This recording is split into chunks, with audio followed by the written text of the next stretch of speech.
know, if you want to be an actor, there are a lot of things that you have to decide for yourself, you know, because there are lots of different kinds of actors. So you have to ask yourself, well, what kind of actor do I want to be? Now, if you want to be do you want to be a indicated actor? Do you want to really admire British acting? Do you want to be able to do classical work? Then that determines the kind of school that you're going to want to seek and find for yourself. If you want to be a realistic, truthful actor, then that's another thing altogether.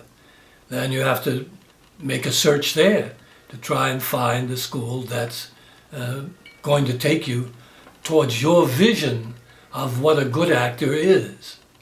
And as many schools as there are as many points of view about that. Now, at William Esper Studio, we have a very particular point of view about acting, about what makes a good actor, what constitutes really good acting. The work at the studio is primarily based on the 17 years that I spent with Sanford Meisner. Sanford Meisner was one of the founding members of the group theater, which was probably the most important theater that we've ever had in America, in this country. This was a group of very talented people who wanted to make a particular kind of theater. It was socially driven, and they were concerned with reflecting their times, their issues, their problems that they were going through as citizens of America at that time. They were very influenced by Stanislavski. Many of them had seen the Moscow Art Theater when it visited here in the early 1920s, and they were very deeply impressed. And so they founded this theater, and they were considered to be very eccentric, kind of a crazy group of people, because they used to go off every summer.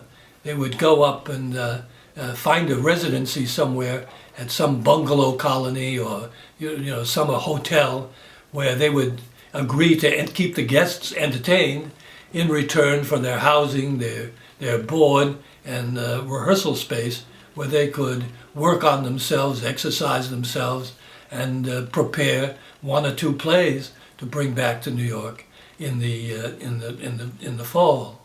And in that theater, members of that theater, founding members, included Lee Strasberg, Stella Adler, Harold Clurman, Sanford Meisner, Ilya Kazan, and a large number of very talented actors.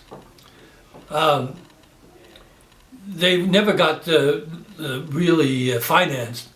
At that time, it wasn't as easy as it is now to set up a non-profit kind of charitable organization that would provide art for the community, especially not in the theater. And so they were financing all their plays just as if they were regular commercial productions that were coming in, meaning they had to raise money for each play that they did. And of course, in time, that got to be a very wearing and difficult path to tread. And so the whole thing began as the country moved out of the Depression, and more jobs and more better paying jobs became available in Los Angeles and Hollywood and in New York. The company began to fragment, and each of them began to go in their respective ways. But out of that theater came the great triumvirate, if you will, of American master acting teachers, and that was Lee Strasberg, Sanford Meisner, and Stella Adler. And they're very different, even though they all espoused and honored the work of Stanislavski. It was not in terms of doing what Stanislavski did in a literal way, but rather trying to emulate and find his inspiration, because Stanislavski was a great experimenter, and he loved theater and he loved acting and he loved actors, and he looked around at a lot of the actors of his period, of the late 1800s and early 1900s, and he saw that there were certain actors that he liked much better than other actors. People like the great Italian tragedian Tommaso Salvini, who was supposedly the greatest Othello of his generation.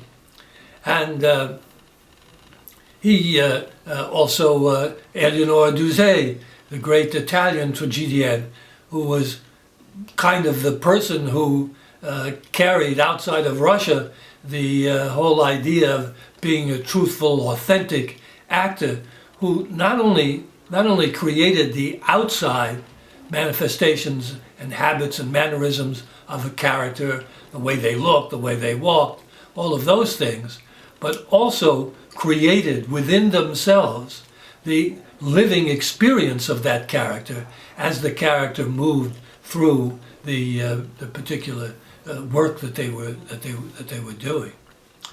So that has been a very important thing about American acting, and those teachers who came out of the group theater dominated American acting training for 40, 50 years, and they're still a tremendous influence today.